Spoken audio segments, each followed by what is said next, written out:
I am so excited to be here at Market.Kitchen.Table with Amanda Shoppy. Thank you so much for having me in your beautiful space. Thank you so much for coming, Allie, to our awesome cafe. We are here in this gorgeous setting to talk about coconut oil, which is something that people love or they want to hate or they don't understand. Yes. First of all, what is coconut oil and how does it differ from other derivatives of coconut? Well, it is actually one of the healthy fats. It's a saturated fat, which already sort of sends these negative connotations. People go, "Ah!" Yeah. But a saturated fat essentially is just something that you can easily digest, especially coconut oil is something that your body has, can easily work with.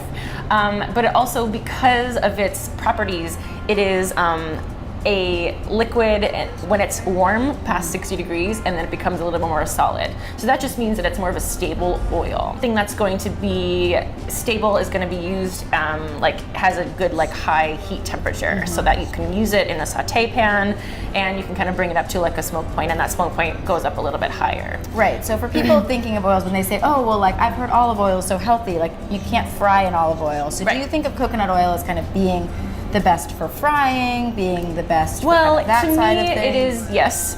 It's sort of the all-inclusive oil. So here in our kitchen, we use olive oil. We also use a large amount of coconut oil because we can use it in something that's a baked treat. And this is an example of our raw brownie right here. But so it's something that you can use in treats because it gives it, with that stable solid form, it can give things a nice flaky texture. It gives, if you in other baked treats, it has that nice subtle coconut flavor and scent, so that's really great.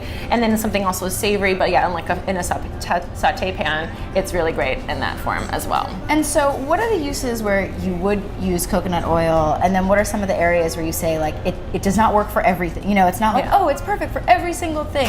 Where do you say okay, try it here versus somewhere else? Well, in things maybe you're gonna making an egg in a pan or something like that, coconut oil is not gonna necessarily give you the stick free. You're gonna be scraping that guy off of the pan. In dressings as well, olive oil is probably a nice option because coconut oil, again, when it becomes a little bit cooler, will solidify. Talk to me about the flavor of coconut oil and kind of where you can taste it and where you can't. Yeah, well, there's also different grades of coconut oil. So something that's going to be refined and have gone through many purifying stages, the flavoring of that is going to be a little bit less.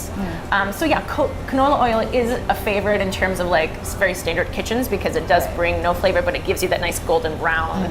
So you can still achieve that with different, so coconut oils are not all created equal, but with that, you're also going to be taking out some of the goodness of coconut oil. So how do you purchase coconut oil? How do you look at it, and do you buy different coconut oil for different reasons?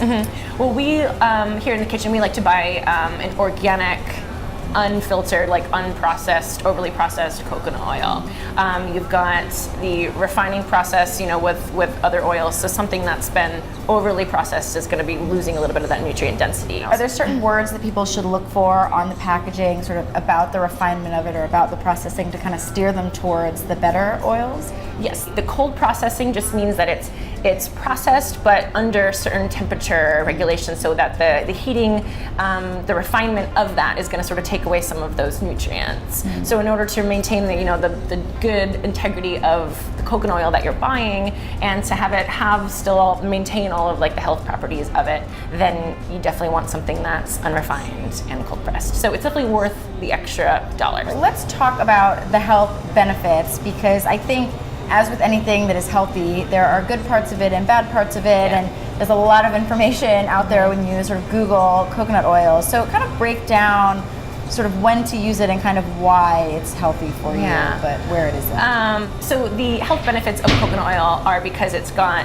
that saturated fat content of it makes it highly absorbent in your body. And the fear when people hear the word fat, they're like, why do I want fat? And sort of we hear the words good fats and bad fats, but kind of explain that, because I think that's the other thing that is confusing. Yeah, so the industrial fats are the ones that were sort of are the fats that you want to steer clear of, and that's just because those have been highly refined and they're not heat stable, or they've actually been overly refined and can use in a safflower oil soybean oil. So things, if you're going to go to a place where there's a lot of fried foods, typically you're going to find something that's like a corn oil base.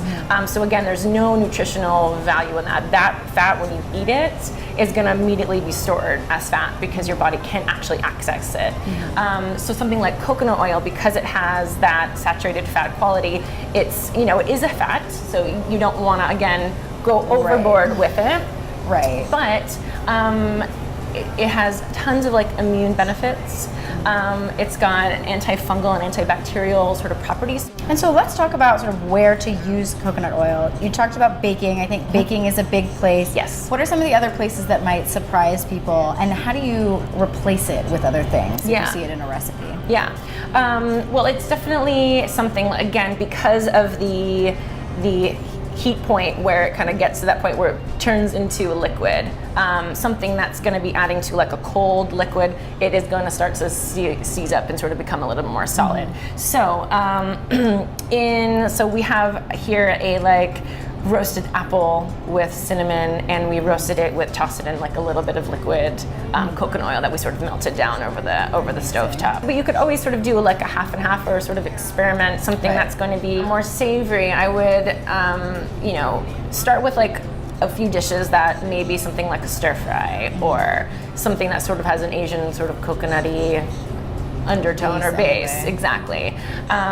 The things where we sort of added it into our sort of healthy fat take on like a bulletproof coffee is the turmeric coffee. So again, turmeric is a really high potent, awesome ingredient, and your body can absorb it better when it kind of has that fat going along with it. So we steep coconut milk with coconut yogurt, fresh grated turmeric, and ground turmeric, and a little maple syrup for a little sweetness. Amanda, thank you so much for sharing your tips on coconut oil. And if you want to try some of the treats that she was talking about that sound pretty irresistible, you can always come into Market Kitchen Table. Thank you so much. Thank you, Allie.